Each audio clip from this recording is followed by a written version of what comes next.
Hello students, welcome in History Civics class. Hope you all are fine. And as our first, second and third chapter are over. And today we are going to start chapter 4 Nationalism in Europe. And today's topic are the achievement of Napoleon Bonaparte and his downfall, the factors behind the rise of nationalism in 19th century and the unification of Germany. Okay, let's see the introduction of nationalism. Nationalism means is a way of thinking that says that some group of humans should be free to rule themselves, or we can say that as loyalty and devotion to a nation, especially a sense of national consciousness.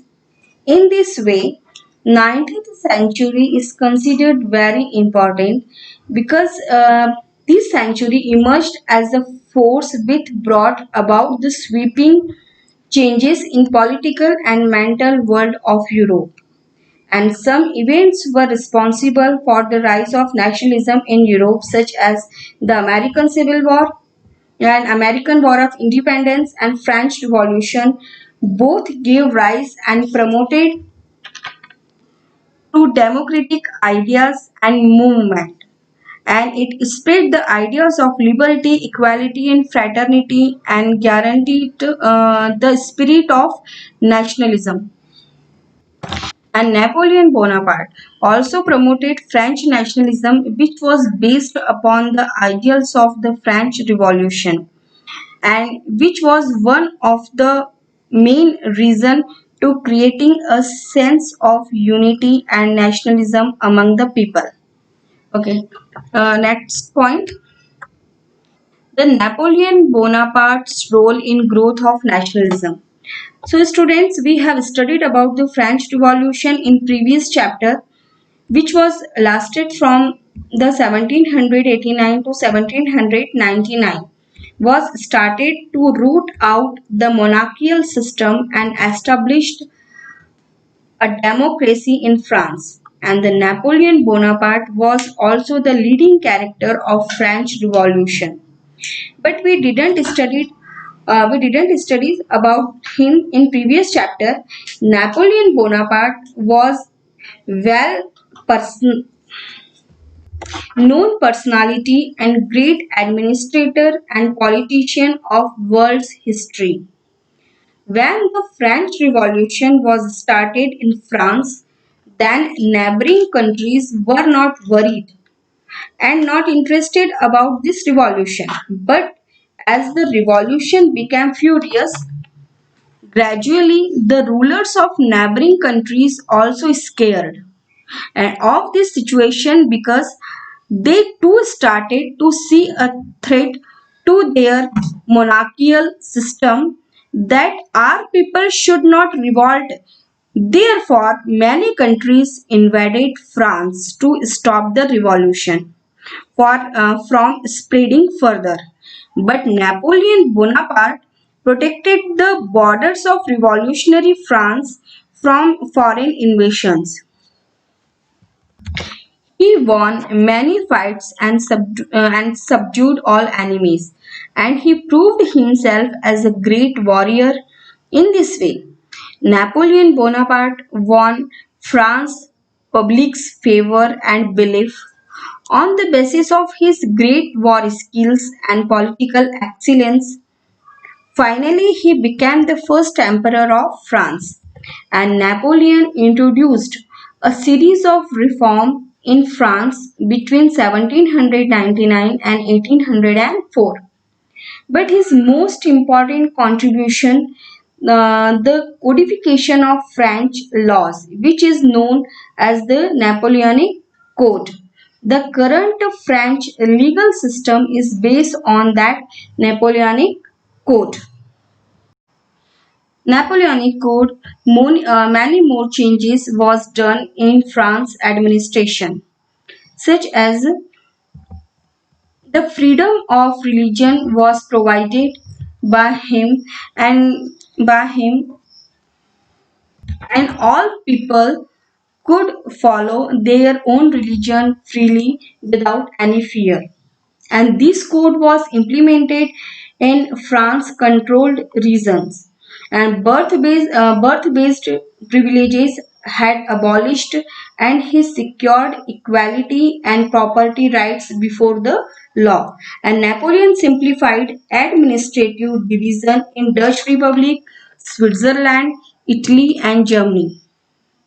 And according to this code, the feudal system free peasants from land, slavery, and vassal duties were abolished. And in cities also, the control of artisans, category, and association was removed. And the farmers, artisans, laborer, and the new industrialist enjoyed the newfound freedom and introduced a uniform system of measurement. In this way, the list of reforms were carried out by him.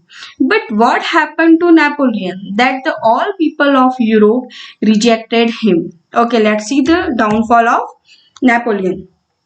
Napoleon's aggressive policy was increasing and nationalized impulses among his enemies. And his all enemies united against the Napoleon and his oppressive policies. And when Napoleon became the emperor who had unlimited unlimited powers, and he introduced a Napoleonic code, and many European nations adopted his code. And Belgium, where code is still is used, and the Netherlands, Italy, Portugal framed their national code based on the Napoleonic code. In this way, uniformity of law also brought the sense of unity. And starting the period of Napoleon, Europeans considered Napoleon to be the source of joy and happiness. But after becoming a emperor, his winning spirit was continue growing, and he dreamed of becoming a world's emperor, and thus his image became of a dictator. And in 1840, inspired by the spirit of nationalism, the people of Europe defeated Napoleon, and he was exiled from France. And he again in 1815 returned to France and became the emperor for 100 days. And then the battle was declared, which is called the War of Waterloo in 1885 CE, was fought at the place called Waterloo located in Belgium. And this war was the last war of Napoleon's life. This battle was fought between the French army, which was led by Napoleon, and the British army led by the Duke of Wellington. And this war resulted in the victory of Duke of Wellington and defeated of Napoleon badly. And Napoleon was imprisoned and sent to the island of St. Helena, and where he died in 1821. So students, this was the story of Napoleon Bonaparte ends. Okay, let's move towards the factors or reasons which were responsible for the nationalism in Europe.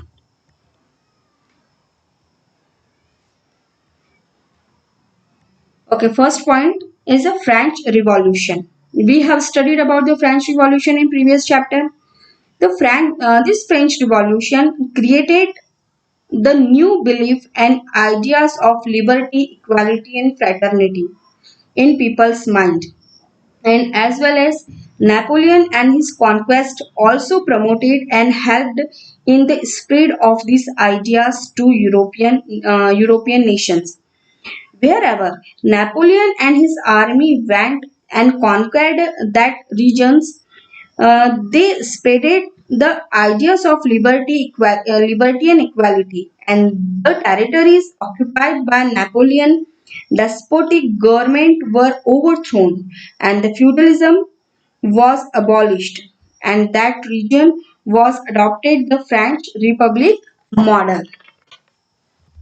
This all changes created awareness among the people for personal freedom and equality. And next point is cultural identity. The ancient culture of Europe also played a significant role to development of nationalism. The cultural identity of many countries was insecure of at that time, and they were also very sensitive to their culture, and they wanted to secure and protect their culture, art, poetry, literature, and music. And whereas on other hand, Napoleon's army destroyed their property and culture. Therefore, they united to preserve their culture. And in this way, this art, culture, poetry, literature, music helped to express their nationalist sentiment. Is conquered nations unite to fight back. It was also the main reason because Napoleon was constantly attacking many nations and destroyed the individual culture of these areas and imposed his own model. And all the conquered nations united against the aggressive and autocratic policy of Napoleon, and they revolted against Napoleon. In this way, Napoleonic invasion gave rise to a new sense of nationalism in the occupied nations. Apart from this, many European nations were suffering from the bondage of foreign rule, and this situation encouraged to the start the national movement for its freedom. And during that period, many countries were struggling for their independence and national unification. And as well as a number of revolutions broke out all over Europe between 1813 to 1848.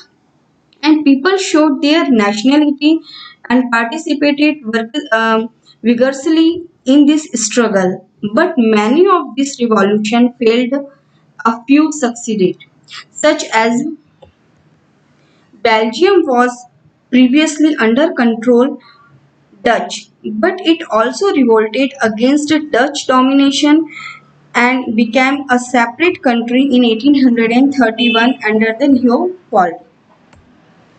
And the Greek was struggling for its independence from Turks, and which was started in 1821, and the Greek forced for independence, and this conflict and struggle ended with a Treaty of Adrianople in 1829, and as the resulted, Greece became an independent nation.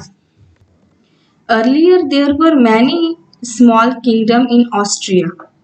They were formed on the basis of various factors like language, religion, ethnicity, and slowly people began to think of some common factors and that would bind them together. And thus, irrespective of their indifferences, they started to think of common factors like cultural heritage, and in turn resulted in the growth of nationalism. Italy and Germany were divided into many small states, and for the integration of the country, a sense of nationalism also arose among them. Point is unification of Germany. Firstly, I introduce you the unification of Germany. Unification of Germany occurred in 19th century, and prior to unification there were many states in Central Europe and some of them very small, and they were adjacent to each other, and many Germans wanted a nation that was united, powerful, influential. And to the fulfill of this aim, unification took place on 18th January 1871. The German prince proclaimed the German nation in Versailles, France, and unification joined together the many independent German states, and these states became the German Empire. And now we will know about the process of unification. And our first point is in this process is Vienna Settlement. Vienna Settlement or a Congress of Vienna was one of the most important international conference in European history, and it was a meeting of ambassadors or representatives of various European countries which was held in Vienna, and the main aim or objectives of the Vienna settlement was provide a long-term peace plan for Europe and to settle critical issues which was arising from the French Revolutionary Wars and Napoleonic Wars, and as well as rearrange the map of Europe, and that Napoleon had reversed from his wars and victories, and the Vienna settlement marked the advent of nationalism in Europe. So students, it was the matter of Vienna settlement. And now we will study about the Confederation of Rhine, which was started by Napoleon. After the Napoleonic conquest, the 39 German states organized to form a loose confederacy was called the Confederation of Rhine. Rhine name is derived from the Rhine River, which made the German states realized their cohesion, and this spread a sense of unity in Germany.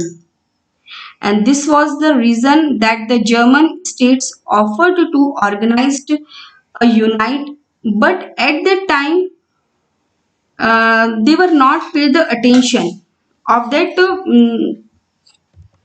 settlement. But after some time, according to the new system of German states organized by the Vienna Congress, and there were as a loose union its president was Austria, and the struggle to unite all German states including those under Austria and Prussia.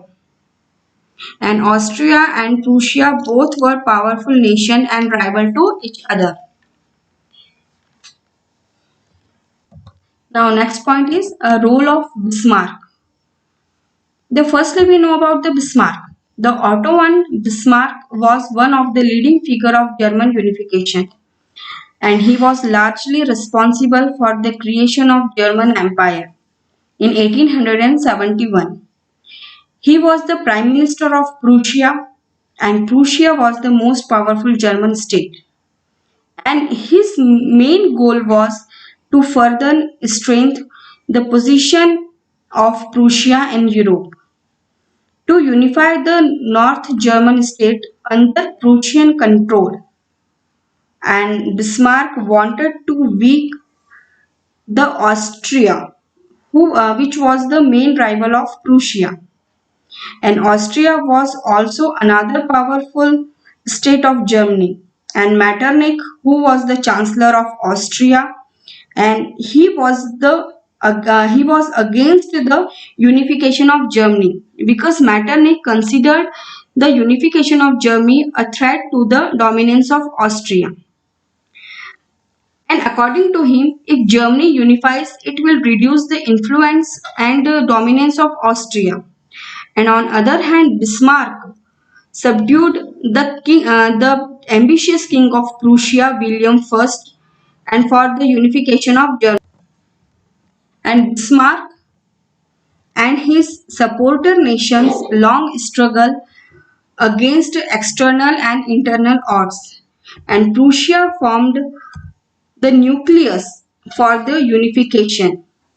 And Bismarck was a mastermind of this achievement, and for this unification, he restored to war and conquest. So his policy popularly understood as the blood and iron policy. And between the 1864 and 1870, Prussia under Kaiser William I and Bismarck led Confederation of German States in three short victorious wars. The war with the Denmark, which was fought in 1864, the Austro-Prussian War 1866, the Franco-Prussian War, which was fought in 1870. And these wars created the condition for the unification of Germany. And France was hostile the idea of German unification. So they attacked the southern states. But in this war, Prussia and other southern states defeated France and joined the German Confederation in 1871. In this way, the unification of Germany completed. And next point is reforms after the unification. After the unification of Germany, Bismarck started many industries and introduced various reforms in the field of education, science, commerce, and industry. And Prussia had established its military and economic superiority in Central Europe and increased in army conscription from 2 to 3 years. And Bismarck also introduced to Germany from new battle tactics and weapons such as needle gun.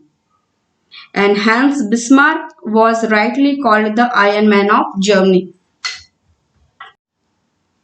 This calls an end to this video. Hope you have understood these topics and you have to read the chapter. And please be aware for this. Okay, next let's meet in another video. Okay, bye.